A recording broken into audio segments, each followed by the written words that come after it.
aware of the weakest link analogy, but sometimes become complacent to this reality in our own work environment. Unfortunately, when an accident occurs as a result of defective lifting equipment, it is very often an innocent bystander who is injured, or worse, killed. In this program, we will look at a range of lifting equipment and what fundamental principles should be followed to prevent accidents. There are many different types of lifting equipment and accessories available. The equipment used will vary according to the work environment and the types of tasks to be performed. Examples of lifting equipment commonly used in industry are chain slings of various grades and types, such as single leg and 2, 3 and 4 leg assemblies. Other slings, consisting of a large variety, including galvanized, endless, fiber core, wire strand core, synthetic web and round slings. Accessories, such as plate clamps, drum lifters, eye bolts, shackles, and the list goes on.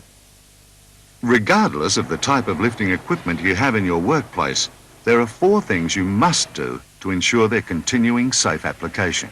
1. Pre-use checks. You must conduct pre-use checks on all lifting equipment prior to any lifting operation. 2. Care of equipment. You must take care of your equipment when it is being used. 3. Perform planned periodic inspections. Conduct regular inspections which critically examine all lifting equipment.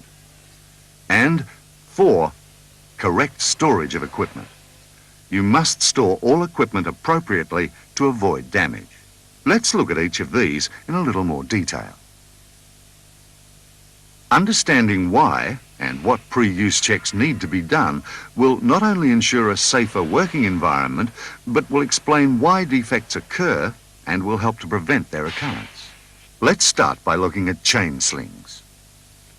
Stretching and elongation of the links occurs as a result of overloading the chain sling, or more specifically, using the chain sling to lift the load which is in excess of the chain's safe working load.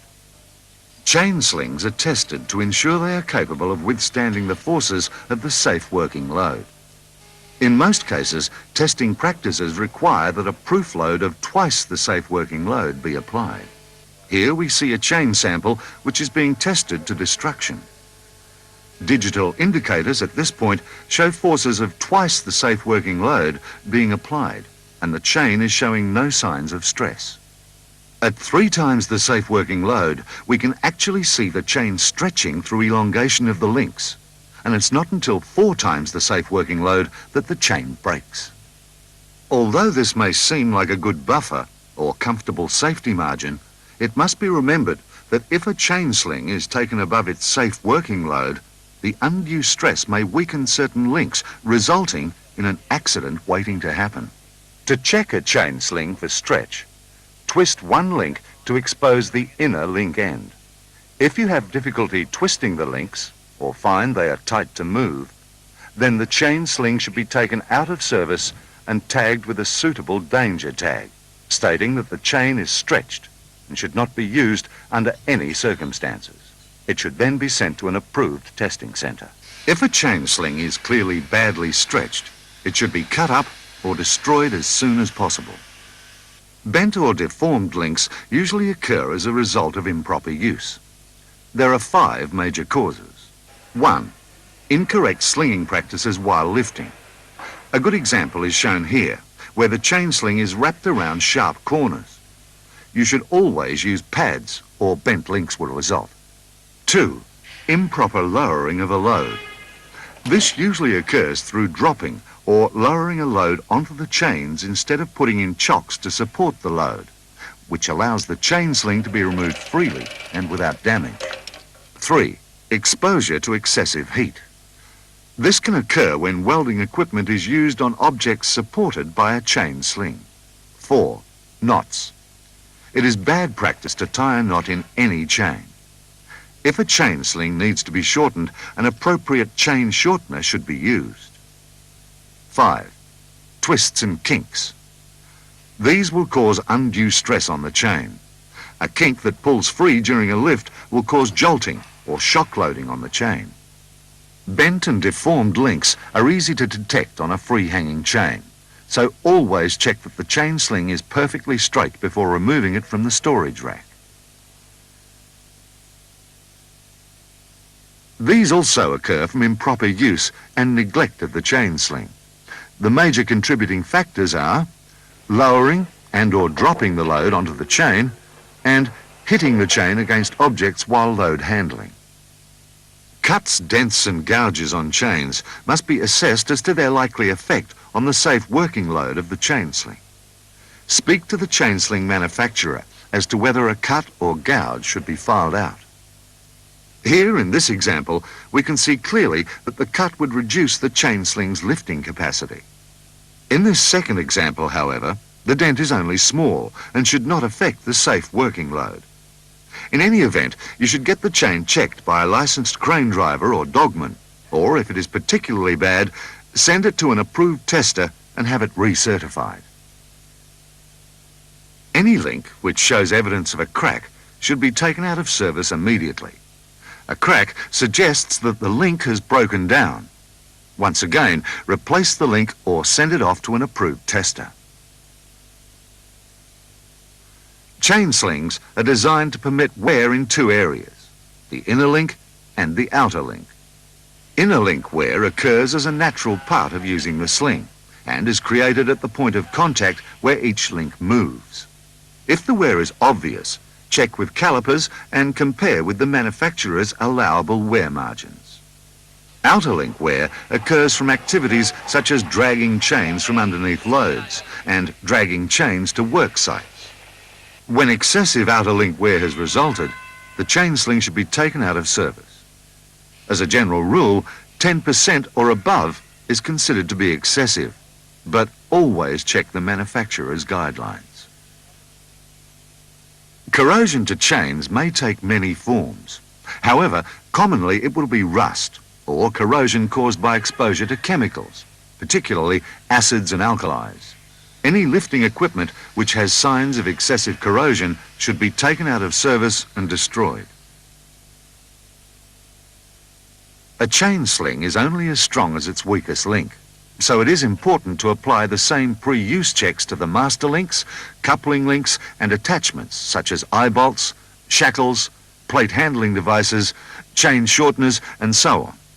So, in summary, in the pre-use checks for chain slings, we look for the following: stretching and elongation, bent and deformed links, cuts, dents and gouges, cracks, excessive wear, corrosion, and finally, damaged master links, coupling links and attachments.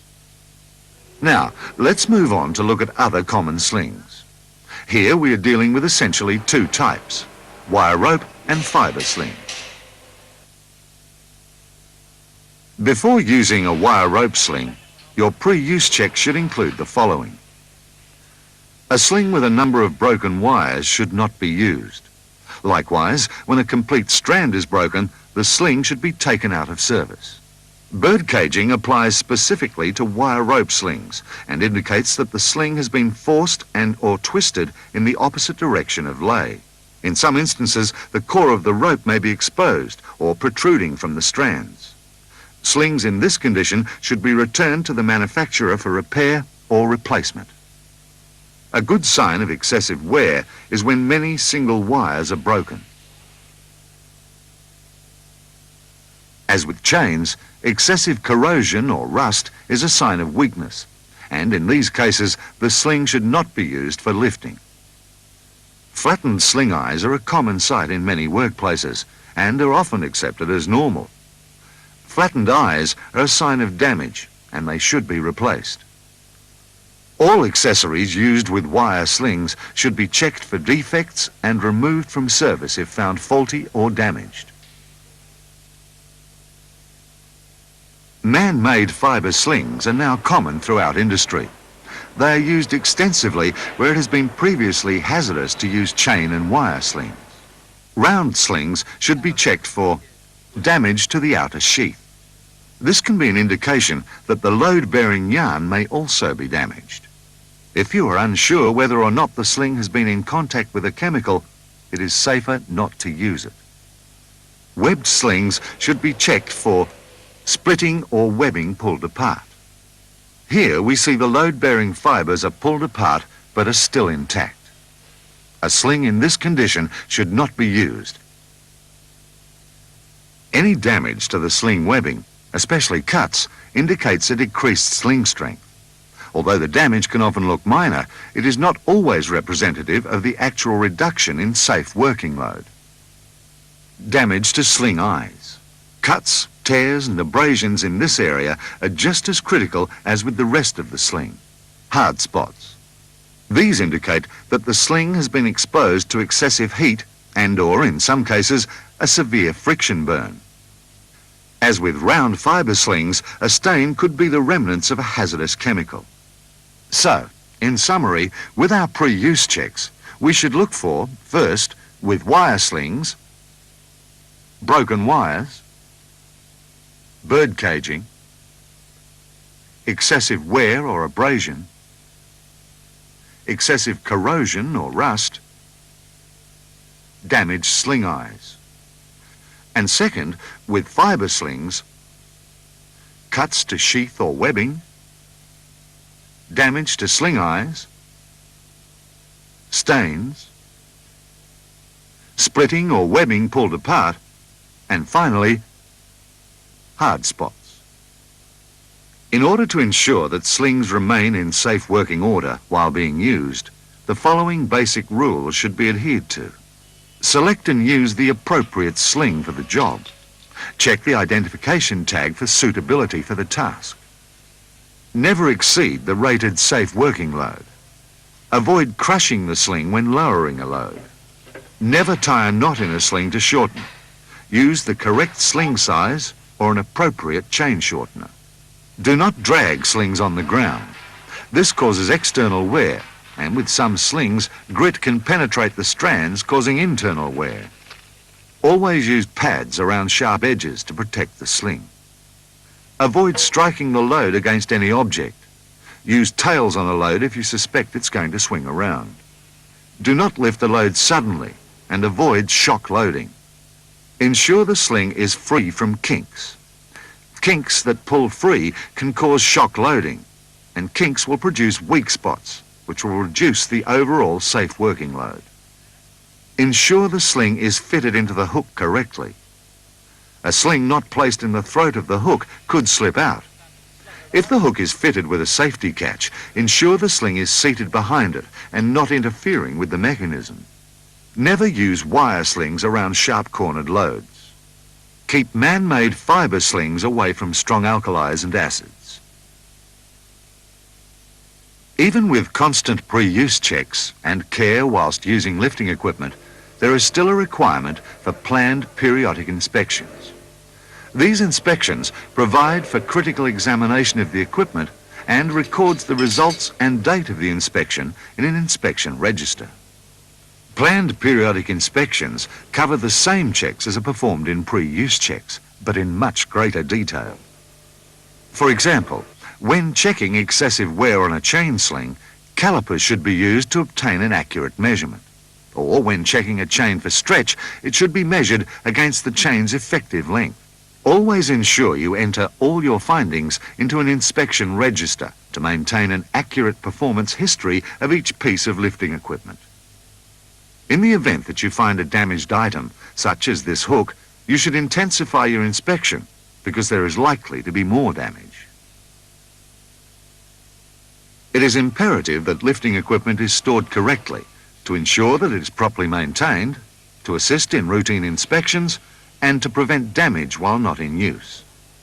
The general rules for storage are: all lifting equipment should be stored off the ground, in a dry place, and protected from the weather. The storage area should be dedicated for storage purposes only, and if it has a concrete floor, it should be painted to prevent rising damp affecting the equipment. All lifting equipment should be logged in a register. Slings should be stored on a suitable frame. Whenever chain slings or wire slings are being stored for prolonged periods, they should be lightly oiled to prevent rusting. Shackles, eye bolts and other accessories should be stored on a pegboard or shadow board with the safe working load rating labelled with each item. Damaged lifting equipment must be prominently tagged to avoid accidental use. Safety at work is all about identifying, evaluating and controlling potential hazards. When using any lifting equipment, the steps that have been outlined in this program are vital to ensure a safe working environment.